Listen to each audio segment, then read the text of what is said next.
Hello සුබ දවසක් හැමෝටම. මේ තියෙන්නේ මම හදපු හැඩතල මාෂ්මෙලෝ එක. ඉතින් මාෂ්මෙලෝ එක ඉස්සෙල්ලා හදාගන්න ඕන කරන දේවල් ලෑස්ති කරන ගමන් මම ඉන්නේ. කෝන්ෆ්ලවර් අඩු කෝප භාගයක්,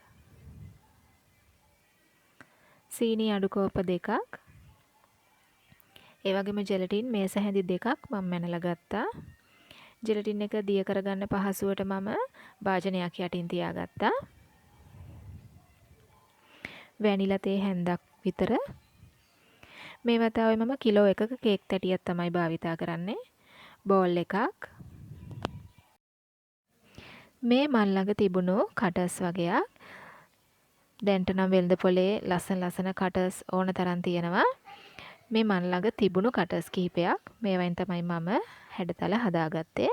මම මනින සාමාන්‍ය අඩු කෝපය මුලින්ම ජෙලටින් ටික දිය කරගන්නයි මම ලෑස්ති වෙන්නේ. ජෙලටින් එකට යටින් තිබුණු භාජනයට මම උතුරන උණු වතුර ටිකක් දාලා ඒක උඩින් ජෙලටින් භාජනය තියලා ජෙලටින් එකට මම උතුරන උණු වතුර කෝප්ප භාගයක් දාලා හොඳට දිය කරගත්තා. දැන් පෑන් එකක් ලිපේ තියලා මම ඒකට සීනි අඩු කෝප දෙක දාලා ලිප ඔන් කරගන්නවා. වතුර කෝප්ප කාලක් දාලා මම හොඳට සීනි ටික දිය කරගන්නවා. මේ විදිහට පැණි ටික බිබුළු දාගෙන එනකොට මම පැණි පදම බලලා දැන් මාෂ්මෙලෝ එක හදාගන්නයි යන්නේ. බෝල් එකට මම ජෙලටින් ටික දාගත්තා. දැන් සීනි පැණි ටික එකතු කරන ගමන්ම මම බීට් කරගන්නවා. මෙන්න මේ විදිහට. මගේ කලින් අකුරු මාෂ්මෙලෝස් වීඩියෝ එකේ පැහැදිලිව මේ සියල්ලම තියෙනවා. බලන්න පුළුවන්.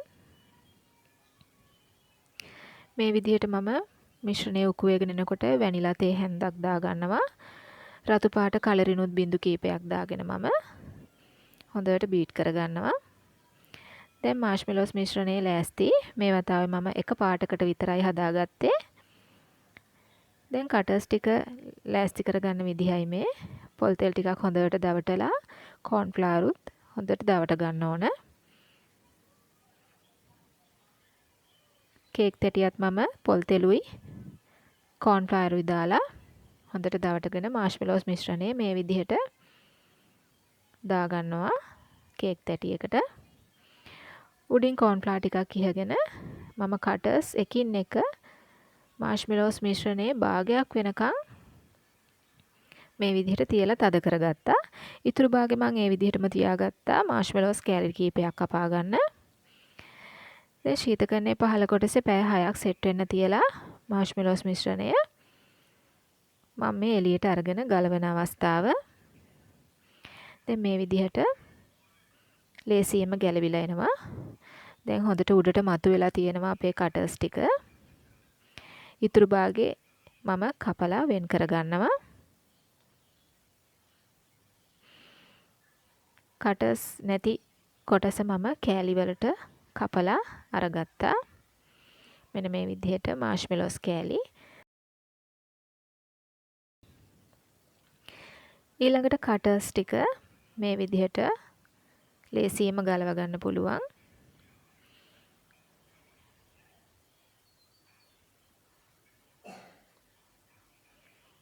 කටර්ස් එකින් එකින් මම මාෂ්මෙලෝස් හැඩතල ටික ගලවලා ගත්තා.